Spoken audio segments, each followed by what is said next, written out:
January 16, 2024.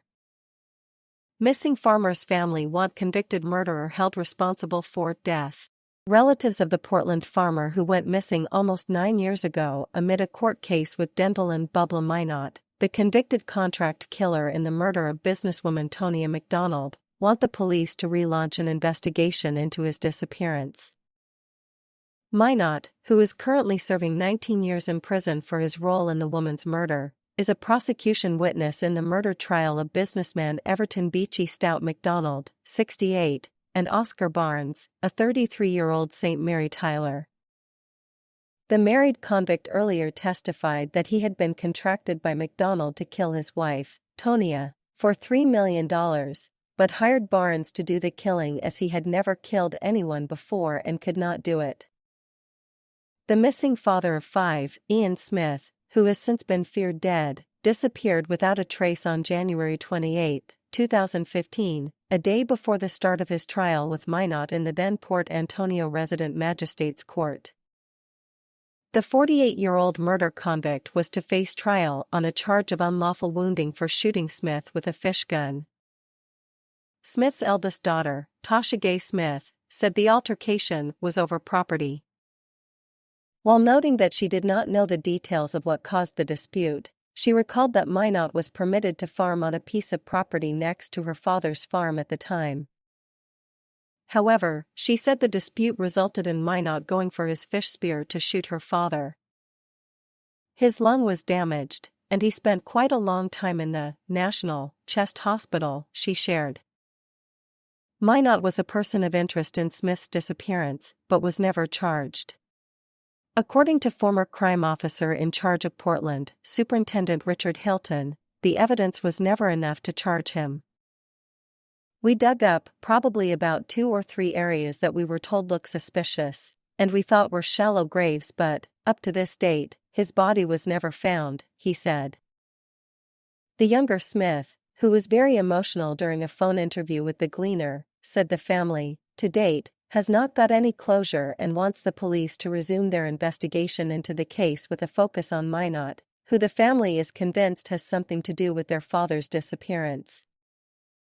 Ominous words. The daughter said her father was going to sue Minot for his injuries, but she was told that he remarked that her father "now go spend that money."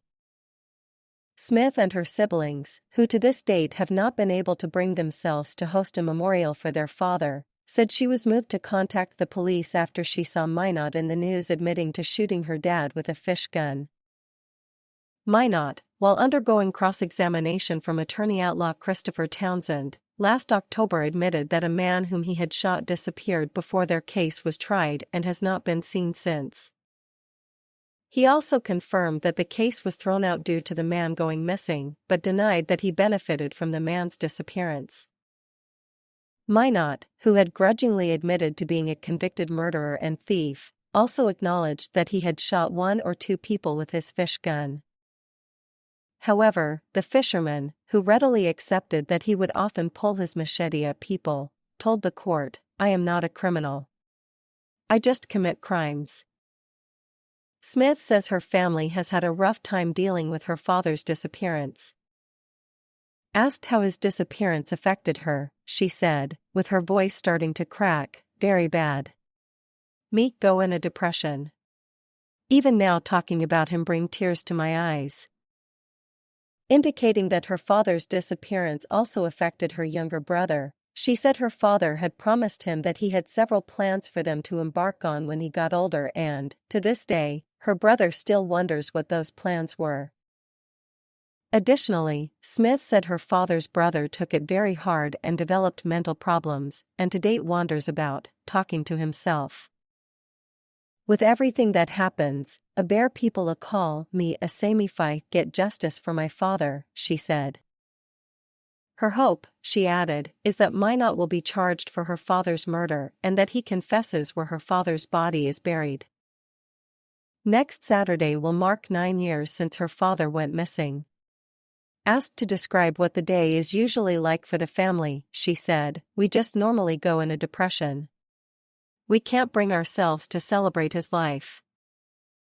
Smith added, I think when we get justice, we might be able to celebrate his life. According to the woman, who had a close relationship with her father, she last spoke to him a day before the court case after he asked her to press the outfit that he had planned on wearing. However, she said she did not see her father when he came to collect the outfit but discovered he was missing after he failed to show up at the hearing. Added to that, Smith said when she checked his house she saw the outfit that he was supposed to wear.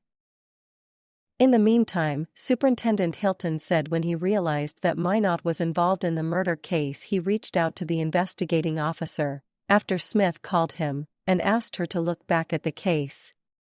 He indicated, however, that he would have to follow up with her to see if anything was done or is being done.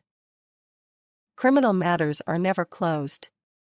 Once we have witnesses coming forward and we can verify them, we can go ahead and, once we have the evidence, we are going to go for it, he added. Please like, share, subscribe and hit that notification bell so you can be the first to be notified whenever we post. You won't regret it.